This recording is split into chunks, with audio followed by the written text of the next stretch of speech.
സയ്യിദന്മാരെ ബഹുമാനിക്കൽ നമ്മുടെ ദീനിൻ്റെ ഒരു ഭാഗമാണ്.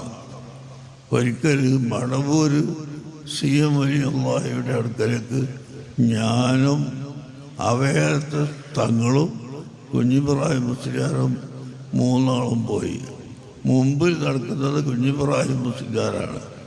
അപ്പോൾ അവിടെ ചെന്ന് സലാം പറഞ്ഞ് മടക്കിയ ഉടനെ തന്നെ ഒരൊറ്റ ചോദ്യം, എന്താ കുഞ്ഞിബ്രാഹിം മുസ്ലിയാരെ, തങ്ങളെ നിങ്ങൾ പിന്നിലാക്കി നടക്കുകയാണോ?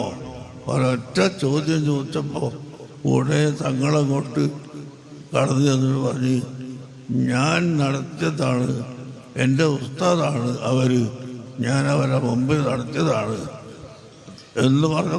എന്നാൽ പിന്നെ അങ്ങനെ ആയിക്കോട്ടെ എന്ന് പറഞ്ഞു. അപ്പോൾ അത്രത്തോളം സയ്യിദന്മാരെ ബഹുമാനിക്കലും അഹ്ലു ബൈത്തിനെ ബഹുമാനിക്കൽ അത് ഈമാൻ നിലനിൽക്കാനുള്ള ഒരു ഭാഗമാണ്. ആ അഹ്ലു ബൈത്ത് എന്ന നിലക്ക് തന്നെ നാം ബഹുമാനിക്കുകയും ആദരിക്കുകയും ചെയ്യണമെന്ന് പ്രത്യേകമായി ഞാൻ ഓർമ്മിപ്പിക്കുകയാണ്. അള്ളാഹു അതിന് തൗഫീഖ് നൽകട്ടെ.